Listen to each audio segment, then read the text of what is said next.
Good morning student, welcome back to my channel ICIC coaching क्लासेसमध्ये मी आपले सर्वांचे हार्दिक स्वागत करतो. विद्यार्थी मित्रांनो, मी आपणास शिकवत आहे how to speak in English.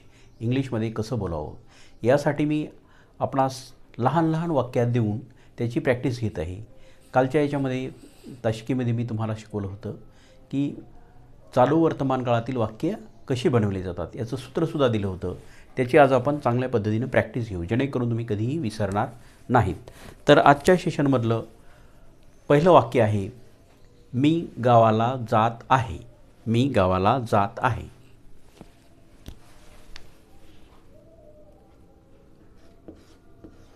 मी गावाला जात आहे. तर याच्यामधली कशी आहे, ही चालू क्रिया आहे, म्हणजेच हे चालू वर्तमान काळातील वाक्य आहे. तर हे चालू वर्तमान काळातील वाक्य इंग्लिशमध्ये कसं होतं तर बघा, I am going to village. I am going to village. मी गावाला जात आहे. I am going to village. Village म्हणजे खेडेगाव. मी गावाला जात आहे. तर याच्यामध्ये आपण काय केलं, आय हा कर्ता वापरला, ॲम हे टू बीचं वर्तमानकाळी रूप आपण वापरलेलं आहे. आय ह्या एकाच कर्त्याबरोबर हे सहाय्यकारी क्रियापद वापरलं जातं. कोणतं? ॲम. आणि ह्या गो हे जे मुख्य क्रियापद आहे, तर या मुख्य क्रियापदाला आपण काय प्रत्यय लावलेला आहे? ING प्रत्यय लावले आहे. नंतर टू विलेज. टू विलेज हे काय आहे, ह्याच्यामधलं कर्म आहे. म्हणजे कर्ता अधिक टू बीचं रूप अधिक मुख्य क्रियापदाला ING प्रत्यय अधिक कर्म, ह्या सूत्राप्रमाणे आपण हे वाक्य बनवलेलं आहे. तर आता आपण मी गावाला जात आहे. तो गावाला जात आहे. दुसरं वाक्य, तो गावाला जात आहे. तो गावाला जात आहे. तर मग याचं कसं होईल, he is going to village. He is going to village. तो गावाला जात आहे. He is going to village.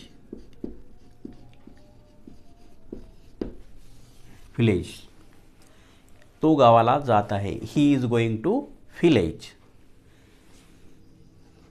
Number 3, आम्ही गावाला जात आहोत. आम्ही गावाला जात आहोत. We are going to village. We are going to village. आम्ही गावाला जात आहोत. आम्ही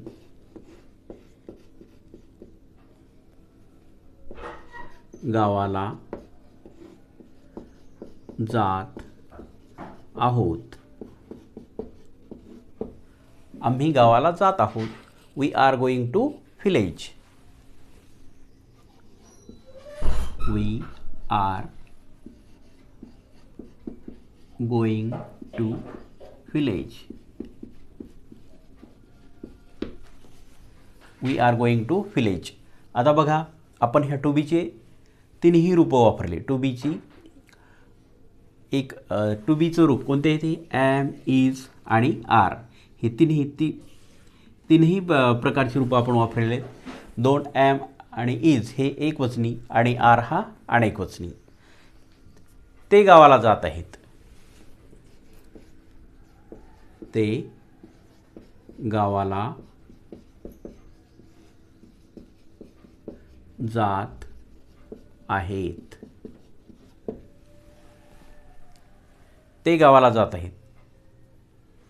तर तेसाठी काय कोणता शब्द येईल इंग्लिशमधला? दे.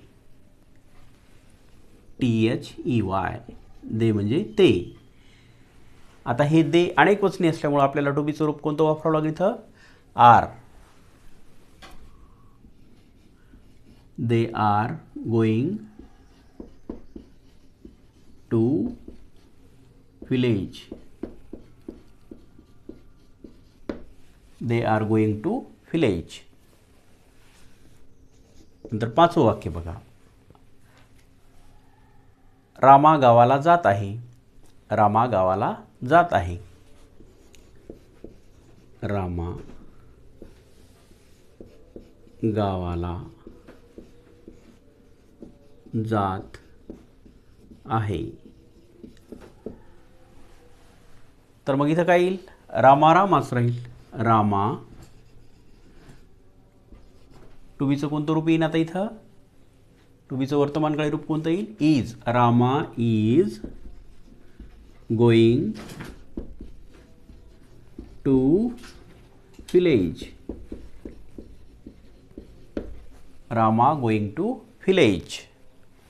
रामा गावाला जात आहे. ही जाण्याची क्रिया चालू आहे या वाक्यामध्ये. त्यानंतर तू गावाला जात आहेस. तू गावाला जात आहेस. तू गावाला जात आहे. तर तू यासाठी कोणता शब्द येतो? यू.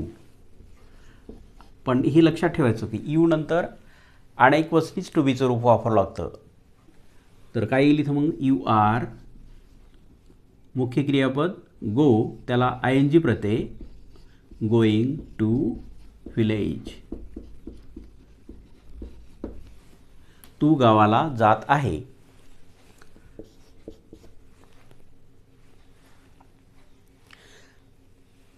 आता आपण घेऊ सचिन क्रिकेट खेळत आहे.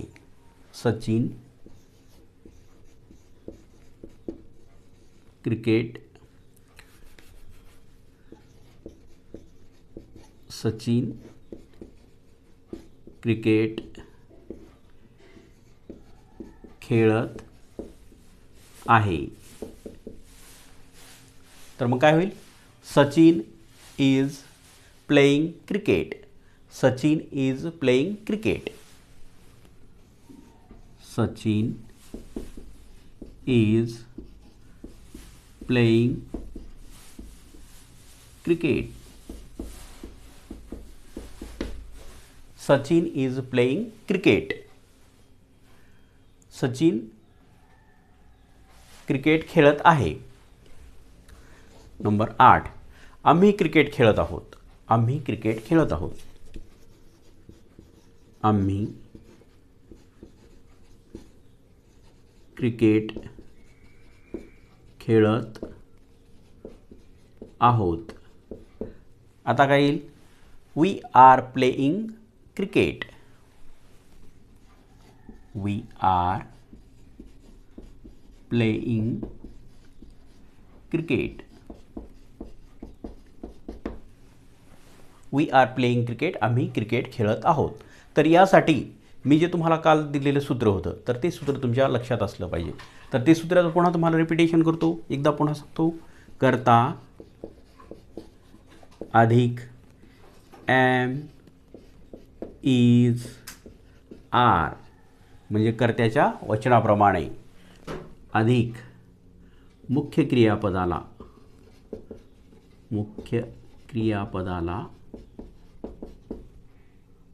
ING प्रत्यय, अधिक कर्म. या सूत्राप्रमाणे तुम्ही चालू वर्तमान काळातील वाक्य बनवू शकता. हे सूत्र तुम्ही अगदी तोंडपाठ ठेवलं पाहिजे. कधी तुम्हाला जर विचारलं तर हे सूत्रही सांगता आलं पाहिजे आणि या सूत्राप्रमाणे एकापेक्षा अनेक वाक्यसुद्धा बनवता आले पाहिजेत. तर या व्हिडिओला तुम्ही लाईक करा आणि जास्तीत जास्त आपल्या मित्रांना, नातेवाईकांना शेअर करा, जेणेकरून सर्वांनाच इंग्लिश बोलता आलं पाहिजे. त्याचबरोबर जे कोणी नवीन बघत असतील त्यांनी चॅनलला सबस्क्राईब करा, बेल आयकॉन प्रेस करा आणि कमेंट बॉक्समध्ये कमेंट लिहा हा व्हिडिओ तुम्हाला कसा वाटला. Thanks for watching.